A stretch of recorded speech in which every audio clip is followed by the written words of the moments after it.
Jelajahi cara baru mendapatkan informasi. Download Metro TV Extend sekarang. Kampus. Pemirsa, putusan MK yang membolehkan kampanye politik di lembaga pendidikan menuai penolakan seperti pengurus pusat Muhammadiyah yang menyatakan tidak akan memberikan izin kampanye pemilu untuk mencegah potensi polarisasi di lingkungan pendidikan. Selengkapnya telah bersama kami Ketua Pimpinan Pusat Muhammadiyah Bapak Anwar Abbas dan pengamat pendidikan Mas Indra Harismiaji. Selamat malam Pak Anwar Abbas, selamat malam Mas Indra. Selamat malam, Assalamualaikum. Waalaikumsalam. Pertanyaan pertama kita ke Pak Anwar Abbas terlebih dahulu. Pak, bagaimana sebetulnya sikap tegas dari Muhammadiyah sendiri terkait putusan MK yang membolehkan kampanye di politik di lembaga pendidikan? Ya, sebenarnya pada dasarnya dimanapun orang boleh mengkampanyekan ide-idenya ya. Partai politik atau capres dan cawapres boleh menyampaikan ide-idenya. Dan dalam undang-undang yang lalu itu kan tidak diperbolehkan di 3 tempat ya, di kantor-kantor pemerintah, di lembaga pendidikan dan di tempat-tempat rumah ibadah. Yang menjadi pertanyaan bagi saya sekarang adalah kenapa di lembaga pemerintah sudah diperbolehkan, di lembaga pendidikan sudah diperbolehkan, tapi di rumah ibadah tidak boleh. Nah, berat dugaan saya salah satu pertimbangannya tidak boleh rumah ibadah dipakai untuk kepentingan kampanye adalah untuk kemaslahatan yang lebih besar gitu. Dan untuk mencegah kemudaratan. Nah, oleh karena itu bagi saya ya pertimbangan maslahat dan tidak maslahat ini harus menjadi perhatian utama kita. Jangan sampai karena kita bolehkan berkampanye ke perguruan tinggi dan ke sekolah, lalu kemudian kemudaratan yang akan timbul dan akan terjadi. Nah, bagi saya salah satu hal yang sangat merisaukan diri saya adalah ya politik kita ini kan tidak sunyi dari money politik dan praktek-praktek tidak terpuji gitu ya. Timbul pertanyaan pada diri saya ya, kalau seandainya praktek-praktek yang tidak terpuji itu dan money politik itu juga masuk ke kampus, masuk ke dunia pendidikan, maka berarti apa yang kita lakukan itu sudah paradok dengan tujuan yang kita gariskan. Kita ingin membentuk anak-anak yang berakhlak, yang bermoral, yang dipekerti ya. Tapi kita mengajari mereka dengan hal-hal yang tercela, itu bisa menjadi masalah. Oleh karena itu perlu ada aturan yang jelas dan tegas ya, yang mengatur masalah ini gitu. Baik, kita ke Mas Indra. Mas Indra, lembaga pendidikan sebagai ajang kampanye artinya terobosan atau kebablasan? Sebetulnya kalau yang saya tahu ya, saya pelajari ya, tidak ada perubahan sebetulnya keputusan MK ini dengan keputusan yang sebelumnya, hanya sekarang memindahkan dari penjelasan ke batang tubuh. Nah, kalau buat saya pribadi ini satu hal yang menarik karena saya melihat kampanye dalam waktu dekat ini nggak lagi sebatas isinya dangdutan, kemudian bagi-bagi sembako, mungkin tadi ini kan Pak Anwar Abbas bagi-bagi amplop, tetapi ada debat, ada hal-hal akademis yang akan dibahas di institusi pendidikan, dan itu yang kita butuhkan. Jadi kita tidak lagi memilih pemimpin hanya berdasarkan pencitraan, tetapi berdasarkan program-program nyata, dan itu akan didebat secara akademis kan, baik oleh akademisi di kampus maupun oleh mahasiswa. Jadi nggak lagi beli kucing dalam karung. Ini hal positif yang saya lihat. Tapi memang harus ada rambu-rambu Mbak. Jadi jangan sampai memang ini menjadi celah. Contoh aja nih, contoh ya. Misalnya kita tahu kampus itu kan ada yang di bawah Kementerian Agama misalnya. Kan? Nah, kita lihat nih, Menteri Agamanya kader partai bukan?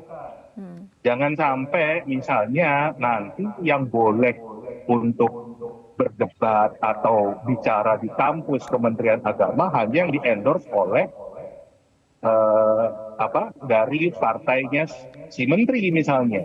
Tetapi kan justru harus seimbang ini, semua harus memaparkan programnya, gagasannya, itu yang harus dijaga. Jadi ada keadilan, ada kejujuran di sana. Mas Indra. Tapi kami menyambut baik.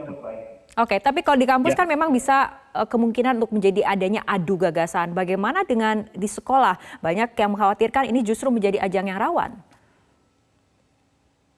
Sebetulnya sama saja kalau kita bicara anak sekolah, anak SMA, SMK ya 17 tahun ke atas, kan juga mereka punya hak untuk memilih. Jangan sampai mereka juga hanya memilih berdasarkan katanya. Itu yang terjadi sekarang. Banyak sekali saya setiap hari ini ketemu dengan guru-guru.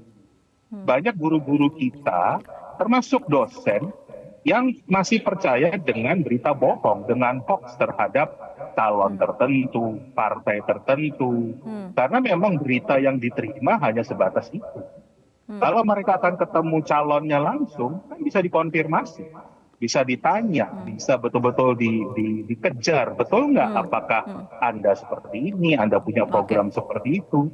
Jadi buat saya, ini kita harus melihat dari sisi yang agak berbeda. Sekarang Baik.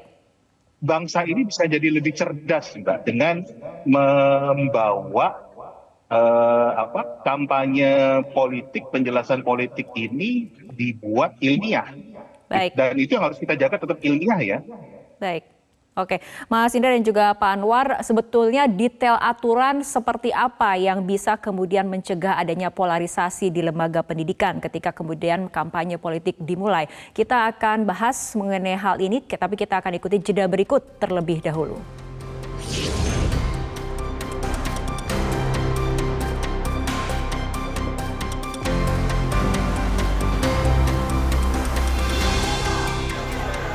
Dari Universitas Indonesia, Bapak hanyalah 20, kami berjumlah 1000. Walaupun 1000. Pemirsa, kita akan lanjutkan kembali perbincangan Pak Anwar Abbas. Jika kemudian kampanye menjadi tujuannya adalah agar gagasan ataupun ide dari para peserta pemilu itu bisa didiskusikan di banyak tempat, termasuk di kampus, di lingkungan pendidikan. Seperti apa tanggapannya, Pak? Ya, kalau menurut saya kampanye itu tidak hanya dilihat dari perspektif ide dan gagasan saja ya. Tapi juga bagaimana caranya supaya kampanye itu tidak memecah belah persatuan dan kesatuan. Tidak mengusik stabilitas ya. Oleh itu menurut saya ya kampanye itu harus bersifat, kalau di lembaga pendidikan ya, harus bersifat rasional, dialogis dan etis.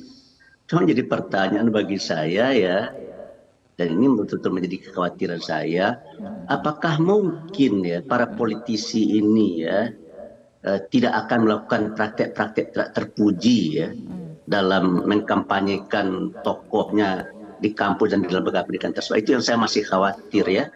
Jadi oleh karena itu dalam kesimpulan saya ya, ternyata dalam kalkulasi saya ya, untuk saat ini terutama untuk lembaga pendidikan SMP SMA ya, lebih besar mudaratnya menurut saya daripada maslahatnya ya.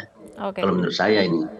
Tapi kalau di perguruan tinggi menurut saya ya agak bisa kita apakan. Tetapi menurut saya yang beradu argumentasi di perguruan tinggi itu tidak usah calon legislatif menurut saya. Tapi karena terlalu banyak ya, cukup capres dan cawapres saja menurut saya yang datang ke kampus gitu. Lalu nanti dipancarkan secara nasional gitu kan, jadi tidak usah capres dan cawapres ini pergi ke masing-masing kampus untuk berdialog, tapi diatur ya dan dipancarkan ke seluruh tanah air, ke seluruh perguruan tinggi ya, sehingga para mahasiswa tahu apa gagasannya gitu. Sehingga Pak Anwar Abbas bisa mengkritisi. Tapi bagi lembaga pendidikan di bawah Muhammadiyah sendiri sikapnya artinya seperti apa? Apakah nanti akan ada larangan untuk mengizinkan adanya kampanye atau hati-hati dalam memberikan izin atau seperti apa artinya? Ya tadi kan sudah disampaikan oleh Sekretaris Umum ya, Muhammadiyah akan melarang ya. Saya bisa memahami kenapa akan dilarang, karena praktek yang dilakukan oleh para politisi kita itu banyak yang tidak etis ya, yang tidak bermoral ya. Seperti misalkan melakukan praktek-praktek manipulatif, politik ya. Loh, kalau itu yang kita kembang biakkan di sekolah, di kampus ya. Padahal sekolah dan kampus itu adalah menanamkan nilai-nilai luhur ya, nilai mulia. Tapi yang diperlihatkan dan dipertontonkan oleh para politisi bukan nilai luhur dan nilai mulia, kan? Tapi adalah sesuatu yang tercela. Timbul pertanyaan dari saya, ini kok kayak begini, nanti anak-anak kita akan jadi apa ini, gitu kan?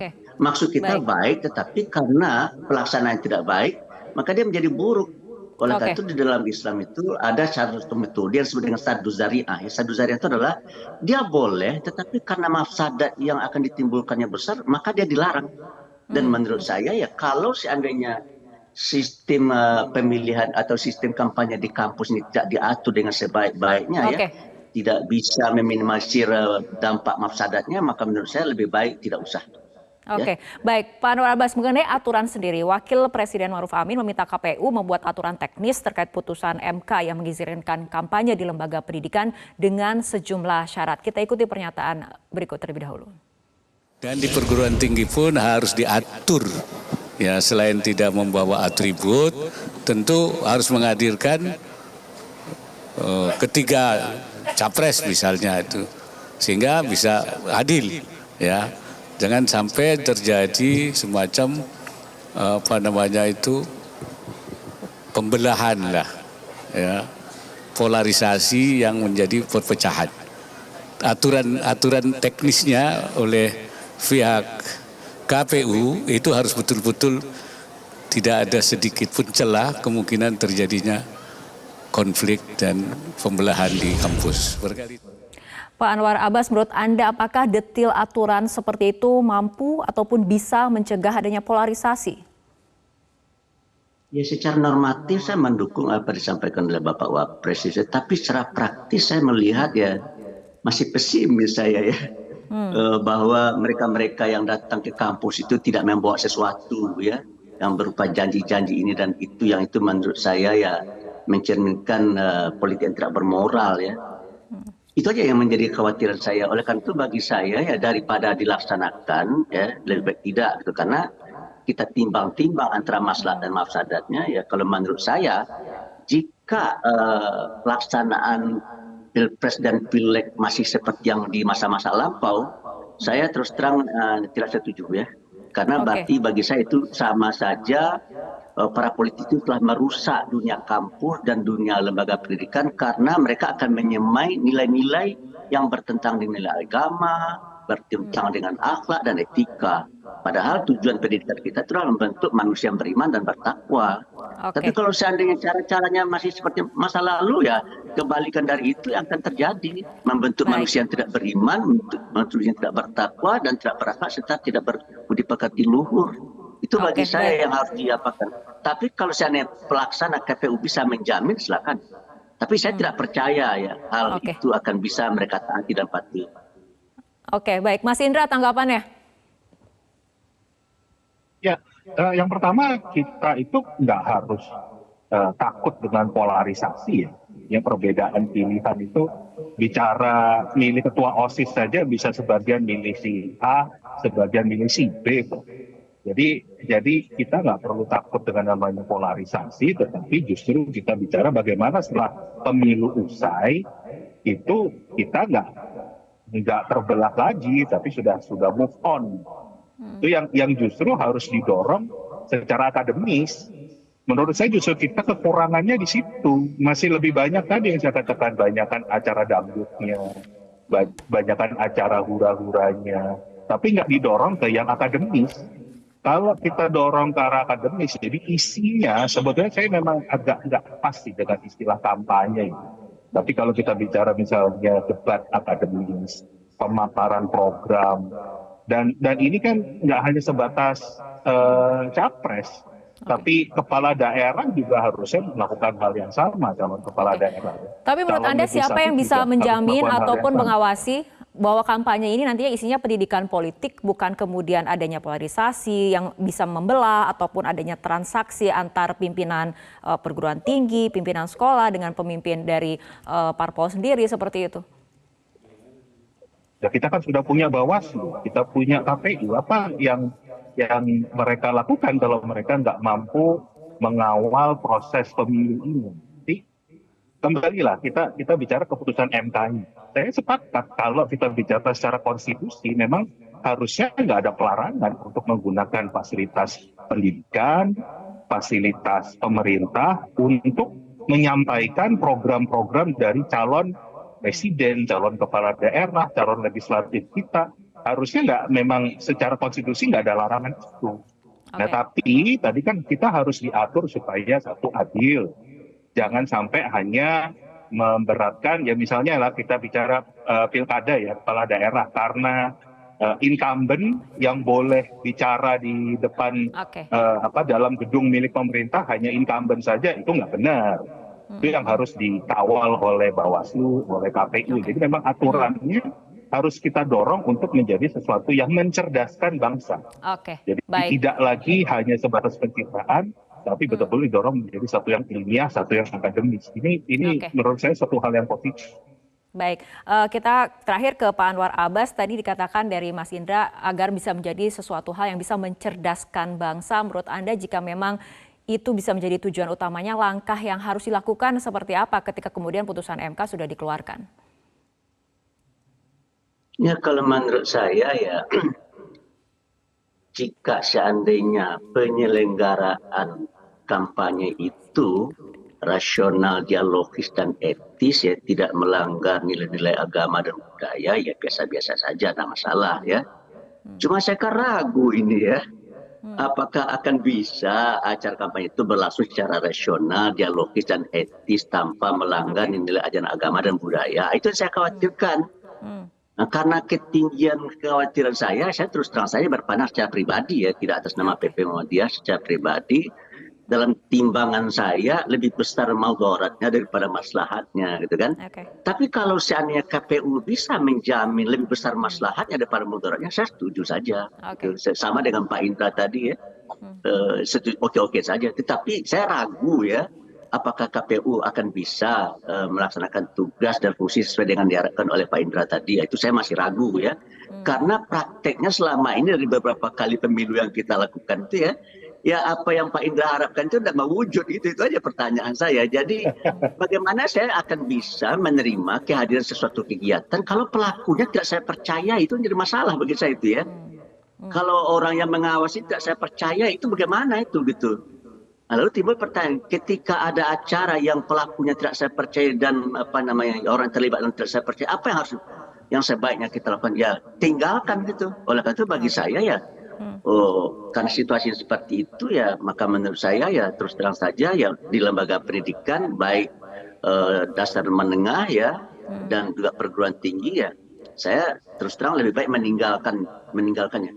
Karena saya sangat takut sekali ya jika seandainya para politisi itu ngasih tokoh-tokoh mahasiswa uang gitu ya, money politik. Apalah jadinya bangsa ini kalau seandainya mahasiswa diajari melakukan praktek-praktek curang gitu ya, itu saya manipulatif. Saya tidak ngerti itu ya. Itu aja menakutkan saya. Tapi kalau saya pemerintah dan KPU bisa menjamin, oke, silakan. Oke, asal pemerintah bisa menjamin dan kemudian KPU bisa mengeluarkan aturan teknis yang detail untuk bisa mencegah ataupun menjawab tadi kekhawatiran yang disampaikan oleh Pak Anwar Abbas. Kita harapkan kampanye di lembaga pendidikan bisa kemudian sesuai dengan tujuan utamanya seperti itu ya. Terima kasih Pak Anwar Abbas dan juga Mas Indra telah berbincang bersama kami malam hari ini dalam Prime Time News.